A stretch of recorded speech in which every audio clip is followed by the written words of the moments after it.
৩৪ দিন পেরিয়ে গেলেও ওসমান হাদি হত্যাকাণ্ডে অভিযুক্ত মূল আসামিরা এখনও ধরাছোঁয়ার বাইরে। এরই মধ্যে আদালতের নির্দেশে আলোচিত এই হত্যা মামলা তদন্তের দায়িত্ব পেয়েছে সিআইডি। এমন অবস্থায় ওসমান হাদিকে নিয়ে আবেগঘন বার্তা দিয়েছেন তার স্ত্রী রাবেয়া ইসলাম শম্পা। বিস্তারিত জানাচ্ছেন শেখ ফরিদ। যদি সাইদি সাহেবের পক্ষে কথা বলতে গিয়ে আমার জামাত হইতে, যদি বেগম জিয়ার পক্ষে কথা বলতে বলতে আমার বিএনপি হইতে হয়, সো হট হয়েছে তো তোর কি? আমার এই ট্যাগ না দিলেই হয়েছে, এইটা না বললেই হয়েছে যে আমি ভারতের সেবাদাস।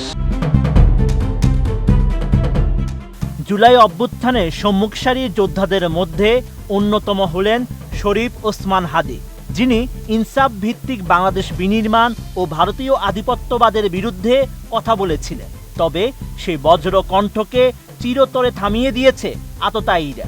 হাদি হত্যার ৩৪ দিন পেরিয়ে গেলেও এখনো অভিযুক্তরা ধরাছোঁয়ার বাইরে। বিএনপি বলি, জামাত ইসলামী বলি, যারাই আগামী ৫ বছর ক্ষমতায় থাকবে, তারা কি শুধু ৫ বছরের চিন্তাই করছে? আগামী ৫০ বছরের চিন্তা কই? এরই মধ্যে আদালতের নির্দেশে আলোচিত এই হত্যা মামলার দায়িত্ব দেওয়া হয়েছে সিআইডিকে। এমন পরিস্থিতিতে হাদি হত্যার বিচার চেয়ে একের পর এক বার্তা দিয়ে যাচ্ছেন তার স্ত্রী রাবেয়া ইসলাম শম্পা।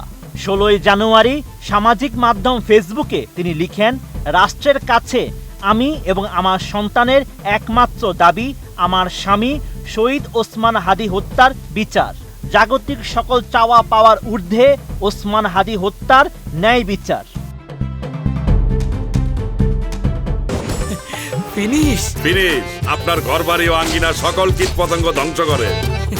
এর আগে আরেকটি স্ট্যাটাসে রাবেয়া ইসলাম লিখেছেন, ওসমান হাদি হত্যার বিচার কি আদৌ হবে? একই সঙ্গে তিনি প্রশ্ন তুলেছেন, ইনকিলাব মঞ্চ কোনো প্রোগ্রামের ডাক কেন দিচ্ছে না? ওসমান হাদির স্ত্রী লিখেছেন, প্রথমত বিচার হবে না এই শব্দটাকেই মাথায় আনা যাবে না। বিচার হতেই হবে, সেটা যে কোনো মূল্যে। বিচার আদায় না হলে ওসমান হাদিরা, বিপ্লবীরা এদেশে আর জন্মাবে না।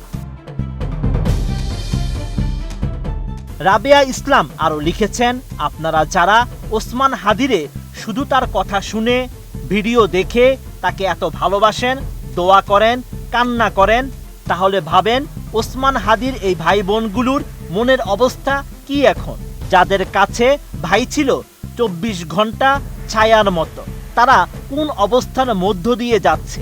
ওসমান হাদি এখন বেঁচে থাকলে হয়তো বলতো, আমারে বলেন ঠিক আছে, কিন্তু আমার ইনকিলাব মঞ্চের ভাই বোনগুলোর নিয়ে কথা বলবেন না, তাহলে আমি সহ্য করব না। সবশেষে ওসমান হাদির স্ত্রী লিখেছেন, দাসত্বই যে জমিনের নিশ্চল নিয়তি, লড়াই সেখানে সর্বোত্তম ইবাদত। শহীদ শরীফ ওসমান বিন হাদি, ইনকিলাব জিন্দাবাদ। Sheikh Farid, ATN news.